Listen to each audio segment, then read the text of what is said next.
Yan, samahan nyo pala ako ngayon mga idol. Ngayong gabi magluluto ulit ako. Yan yung Argentina corn beef ko mga idol. Yan yung harina. Tapos nandyan din yung mga idol yung aromatics, yung sibuyas, bawang. Saka yan yung itlog pala mga idol. Siyempre inuna ko muna gayat yung yung bawang mga idol. Maliliit lang pala yung pagkagayat ko mga idol para madaling lumabas yung aroma. Tapos yung sibuyas ko mga idol, nandyan na yung mga idol. Yan, minutes ko lang. Yan na nga pala update mga idol sa niluluto ko. Yan, nagayat ko na yung mga aromatics. Tapos yan pala mga idol, lagyan ko ng crispy fry. Pampalasa kasi yan siya mga idol. Yan, nilagay ko na po sa Tupperware. Tapos ilagay ko dyan mga idol yung harina.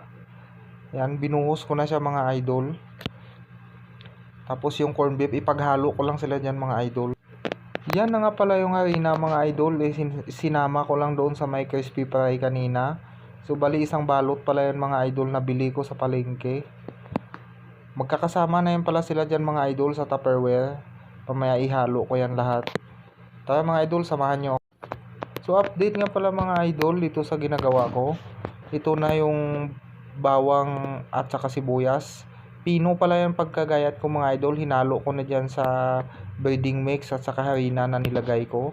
Tapos ilagay ko na rin pala dyan mga idol yung corn beef. Binuksan ko na rin po. Easy to open naman po yan yung lata niya yung mga idol. So ayan na. May kinutsara ko lang pala mga idol para malagay na siya dyan. Para mahalo na sila. Pati yung mga pampalasa pala mga idol. Yan na mga idol. I-mix ko na lang yan mamaya sila. Yan na pala mga idol yung amazing yung recipe ko. Bali nilagyan ko ng magic sarap mga idol. Hindi pala tayo maglalagay ng asin dyan mga idol kasi yung crispy fry may asin na yan. Sabay minikos-mikos ko na mga idol at pinisa ko na rin pala yung isang itlog dyan.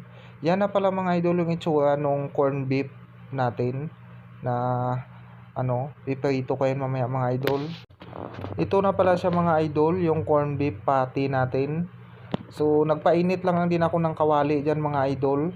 Yan, nakasalang na pala. Dito pala tayo mga idol nagsalang sa maliit na gasol natin yan. Bali wawalain ko lang yung tubig niya mga idol. Tapos ayan na mga idol, nilagay ko na pala yung mantika. Dapat pala mga idol maraming mantika yan. Tapos alalay lang yung apoy niya.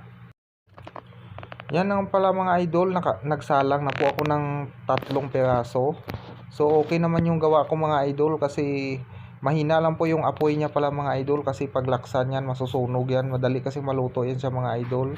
Yan na, babaliktarin ko na rin yan mga.